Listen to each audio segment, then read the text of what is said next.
Good morning, students. This morning, we are going to do a short summary of the chapters that we have completed.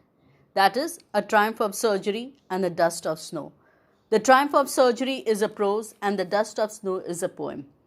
Now, here, the first chapter that we are going to do the summary of is The Triumph of Surgery. In very short, I'll tell you what the summary is about. The Triumph of Surgery is an interesting story about a rich woman, Mrs. Pumphrey, and her silly sentimental behavior towards her pet dog, Tricky. She pampers and overfeeds her dog. As a consequence, the dog falls seriously ill and has to be sent to a veterinary surgeon. The story tells us how, with the right diet control and exercise, the dog is cured without any medical intervention. Now, this was the summary of the story. This is just to remind you, this video is just to remind you, just to bring back to you all the short questions and the summary of the poem, that listening to it, seeing this video, you can revise your chapter. Now, the first question that we're going to do on this is, why is Mrs. Pumphrey worried about Tricky?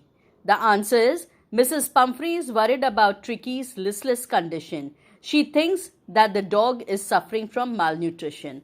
Describe Tricky's appearance. Now, what was Tricky's appearance? Tricky had become, because he was overfed, he had become hugely fat and he had turned to be like a sausage with 4 tiny legs. His eyes had become bloodshot. His eyes and nose were rheumy. That means they were running all the time. And his tongue lolled out as if he was taking deep breath. The narrator's expert eye could immediately see the disaster Tricky was in. And who's the narrator? Narrator is the doctor, and he could easily see that the Tricky was in some kind of problem. Now we come to the next question.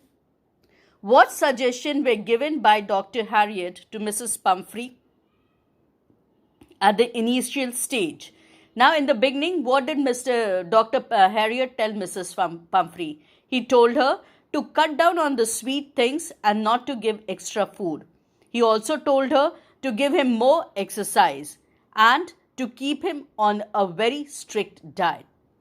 Now we come to the next question, that is, justify the title of the story. What is the story? Triumph without surgery. Tricky is ill due to overfeeding. I have put all these in points. You have to develop them into answers. Just to remind you, this is not a proper answer. It is just a revision. Mrs. Pumphrey does not realize that pets need a disciplined lifestyle like humans. Goes to the surgery. Tricky goes to the surgery with Dr. Harriet. He is given proper diet and exercise, and that cures him. The doctor has used no medicine or surgery to cure the dog. Now we come to the next one. How do you know that Tricky had an affluent lifestyle? How do we know that he had led a very good lifestyle, a very rich lifestyle? Extravagant meals.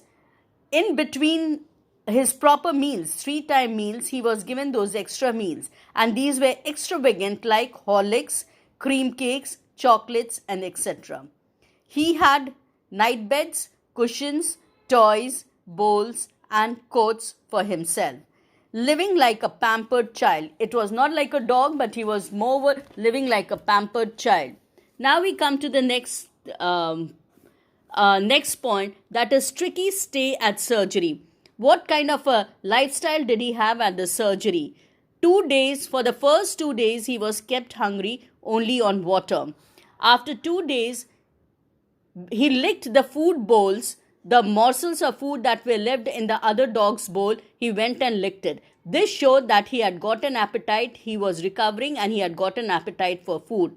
He played and ran with other dogs, went for rat hunting, loved to be bowled, tramped, and squealed by other dogs, fiercely fought, and after a week, he fiercely fought for food with the other dog. So there was a change. In the beginning, he just lay down on the ground, not looking around him, not interacting with any dogs or doing anything. But gradually there came a change, and he could fiercely fought, run, play with the other dogs. So these are some of the questions which are going to hint you about the story and help you to revise the chapter. Now we come to the poem, The Dust of Snow.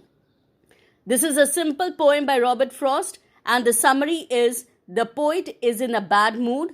He passes under a hemlock tree, and a crow shakes some powdery snow on him. This suddenly lifts his mood and saves his day from being wasted in depression. This is the summary of the poem, and here the poem shows that even trivial things in life can make big changes in our life. Small little things can bring about a big change in our life. Small things we do for others, knowingly or unknowingly, make all the difference. Just someone giving someone a glass of water, a morsel of food, holding his hand, helping him cross the road. All these are some of the small things, though they are very small acts, but they might help the other person. Knowingly or unknowingly, we are helping that person. Message is what? We should not lose hope and be depressed. Try to change our situation. We should know whatever situation we are in, we should think that this too shall pass, and not think that this is going to bring the end of our life or end of the situation. We should fight over it and fight to overcome it, and think of a way and a process of finding out. If there's a problem, there will be a solution also. Now the symbols that in this poem. The crow is the agent of fear and death. The symbols that are used here, the crow, the hemlock tree, and the snow, all these symbolizes negativity. But yet, it is these negative things which has brought positivity into the life of the poet. The crow is the agent of fear and death. Hemlock tree is related to poison and toxicity. Yet these brought about something that is good. The poet is in a melancholy mood, and he is aptly symbolized by the hemlock tree. The poet himself is in a very unhappy mood. Might be he is going to end his life, might be he is going to do something very drastic. And this hemlock tree, which stands for poison, indicates the death which the poet is thinking about himself, to end his life or the end of something. Now the dust of snow also symbolizes, the snow here symbolizes both what? The snow symbolizes the winter season, and the winter season symbolizes death. But here the dust of snow that falls on the poet, it symbolizes nature's blessing. The dust of snow as such symbolizes death. The winter season, and winter season stands for death. But the dust of snow that falls on the poet is a sign of nature's blessing. Noticing and appreciating all small things in life will make one's life happier. It will also cause us to have a spirit that is willing to change and therefore succeed. It is also a communication between nature and human being. So here it is our willingness to change according to the situation, our willingness to change our life because of the small things, to see positivity even in negativity. And this poem is also a communication between nature and human beings, that how nature was helpful in bringing about to change a person's mood. Now some questions. Where and how do you find the poet in the beginning of the poem? The poet is under the hemlock tree and he is in a sad mood. How does the poet mood get changed? The poet's mood gets changed after falling of dust of snow on him. After a dust of snow falls on him, his mood changes. What happened with the rest of the day of the poet? The first half, quite a long period of the poet, was spent in repenting, was spent in unhappiness and a very negative mood. The rest of the day of the poet was saved from ruining as he had started feeling happy and refreshed. Now when the dust of snow falls on his body, on his head and his shoulder, he feels that the unhappiness has lifted away, has gone away, and instead he is in a happy mood. He looks around him and he finds that he is in a happy mood. Ruin, what is the meaning of ruin? From being wasted and held in regret. Or it can mean to regret something which often cannot be undone. Undone means you cannot change that.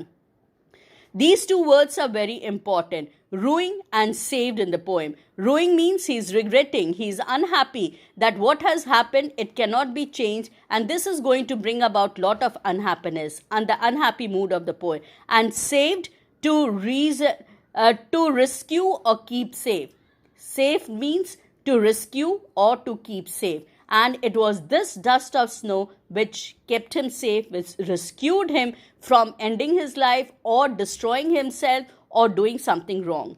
Name the poet. We all know that it is written by Robert Frost. What was done by the crow? The crow shook down the dust of snow from the hemlock tree. The crow shook down the dust of snow from the hemlock tree. What do we learn from this poem? First point, to see brightness amidst gloom. Even in the gloom means even in the darkness, unhappiness, there is something which is good, there is something which is bright. Life is made up of small joys, though through them one can always manage to see positivity in negative. Life is full of ups and downs. It is made up of small joys. All little small, suddenly something very wonderful will not happen to us. Every day we will be having some small little joys in our life, and these joys put together will bring positivity to our life. Now, what is the poetic device? The whole poem is in a form of enjambment, that is one line into another. One line is running into another, and there's no punctuation mark. There's only one punctuation mark at the end of the poem. Irony. A crow, a creature linked with negative aspects of life, should become the bringer of positivity change. What is the irony? A crow is considered to be something which brings negativity, something which is dark, something which is black, which is bringer of death, and which something ominous, something not good. But here in this poem, it is this crow which is bringing the positive change.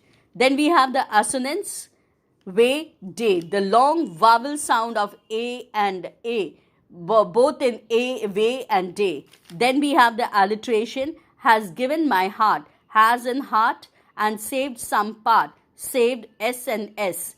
Rhyme scheme, first four lines it's AB, AB, and the second the last four lines are CD, CD. Metaphor, the poet compares the falling snowflakes of the hemlock tree to dust. The snowflakes that are falling down, they are compared to dust. So this can be a metaphor. I hope this video will help you to revise your lessons. Thank you, children.